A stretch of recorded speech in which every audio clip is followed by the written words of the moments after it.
गीतांजलि कुर्रे, आप देख रहे हैं media 24 news. CM Bhupesh Baghel Surajpur के दौरे में जाने से पहले मीडिया को संबोधित कर रहे हैं, तो चलिए आपको सीधा ले चलते हैं।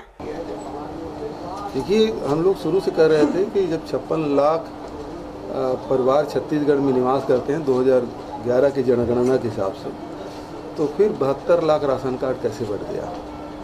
और ये सवाल हम लोग लगातार विधानसभा में उठाते रहे और सब जगह कहते रहे। और ये बात बिल्कुल सही है कि अभी जब आधार कार्ड के हिसाब से भी राशन कार्ड बनाए हैं तब भी उतना नहीं पहुंचता 72 लाख। तो इसका मतलब तो ये है कि घोटाला हुआ है। जब नान के गोडाउन से राशन निकले हैं, सामग्रियां गई है, किसको गया है, ये तो जांच के विषय है। कुछ बड़े चेहरे भी इसमें शामिल हैं, इस तरह से कोई जांच चल रही है। क्योंकि ये इतना बड़ा रैकेट काम कर रहा था। पिछले 10 साल में ये 36,000 करोड़ का घोटाला हुआ था जो हम लोग हिसाब लगाए थे। तो ये परती खुलेगी और इसमें बड़े लोग भी शामिल हो सकते हैं। बिना उसके संरक्षण के कैसे संभव है। जैसे इसमें बड़े बड़े लोग बयान दे रहे हैं, तो पहले बयान आने दीजिए। उन्होंने कहा कि मैं शपथ ले लूँ फिर बात करूँगा। तो जब वो जनप्रतिनिधि के कैटेगरी में आ जाएंगे तब उनसे सवाल करेंगे। अभी तो रिटायर्ड चीफ जस्टिस रहे, तो जुडिशरी के बारे में कभी बोलना उचित भी नहीं है। लेकिन जब वो जनप्रतिनिधि की कैटेगरी में आएंगे तो निश्चित रूप से उसे सवाल करेंगे। शराबबंदी की बात कही गई थी, लेकिन अब हाईवे के किनारे जो है बार खोलने की अनुमति दे दी गई है, तो क्या इससे दुर्घटनाएं नहीं बढ़ेंगी? समय 1 घंटा और ही बढ़ा दिया गया है, रात 11 बजे तक। देखिए, इस मामले में आबकारी विभाग के द्वारा कोई गाइडलाइन जारी की गई है तो वो सोच समझ के किए होंगे। दूसरी बात यह है कि जो आप हाईवे के किनारे यदि कुछ है तो बता दीजिए। जो नियम की विपरीत कोई भी काम किसी भी अधिकारी के द्वारा किया गया होगा तो उसके खिलाफ सख्त कार्रवाई की जाएगी। नई कार्य समिति आ गई प्रदेश की, सबको बधाई। लेकिन जो नहीं बन पाए हैं उनको भी संगठन में और सत्ता में सब में जिम्मेदारी देंगे और सब मिलकर काम करेंगे। सर, दिग्विजय सिंह जी विधायकों से मिलने गए थे, वहाँ पे उन्होंने गिरफ्तार कर लिया। ये तो भारतीय जनता पार्टी का चरित्र है कि अब प्रत्याशी मतदाता से भी नहीं मिल सकते। इससे बड़ा मजाक और क्या हो सकता है। लोकतंत्र की दुहाई देते हैं और प्रत्याशी को मतदाता से मिलने नहीं देते।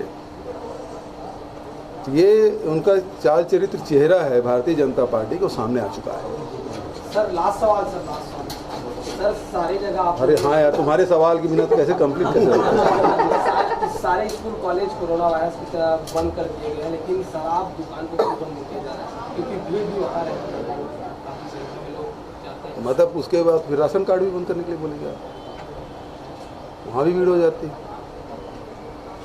तो जो जैसी परिस्थिति बनेगी उस हिसाब से किया जाता है। उसमें तो ये स्कूल में तो सारे लोग बैठते, एक साथ बैठते हैं, उसमें बाध्यता है आपको एक साथ बैठने की, है ना। दूसरी जगहों में बाध्यता नहीं है। सर, ये कोरोना वायरस जिस तरह से फैला है तो आर्थिक कहीं न कहीं संकट की स्थिति बन रही है। देखिए, जो सामग्री विदेश से आते थे अब उनकी सप्लाई प्रभावित होगी, तो उसमें अब भारत सरकार देखे कि क्या स्थिति बनेगी। क्योंकि विदेशों से जो खबर आ रही है, जिसको घरों में बंद कर दिया गया है, तो वहाँ तो राशन भी नहीं मिल पा रहा है। बहुत ही दिक्कतें आ रही है। उनके जो विदेश से लोगों से जो बातचीत हो रही है वो सबको घरों में बंद कर दिया गया है। उनको राशन पानी नहीं मिल पा रहा है और कहीं आधा 1 घंटे की दुकान खुल जाए तो भीड़ लग जाती है, आधे घंटे में साफ़ हो जाती है तो सामान। ये स्थिति विदेशों में बना रहे। हिंदुस्तान या छत्तीसगढ़ में इस प्रकार की स्थिति नहीं। हम लोग लगातार इसको देख रहे हैं और पहले से ही इसमें हम लोग एक्शन ले रहे हैं। तो मैं समझता हूँ कि छत्तीसगढ़ के लोग जो बचाव में ही जो सुरक्षा हम लोग अपील कर रहे हैं उसको, उस अपील को मानेंगे। जो भी विदेशी बाहर से आ रहे हैं, विदेश से बाहर या हमारे प्रदेश के लोग जो विदेश में थे वो यदि आते हैं तो सभी से मैं अपील करता हूँ कि वो उनको मेडिकल चेकअप कराएं। जो निकटस्थ जो हॉस्पिटल है उसमें भेजें। और यदि फिर भी लापरवाही से कहीं घर चल दे तो घर वाले हैं, पड़ोसी हैं, उनसे अपील है कि 104 में वो डायल करे ताकि उनको हॉस्पिटल में ले जाकर उसको पूरा चेकअप कराया जा सके। Thank you.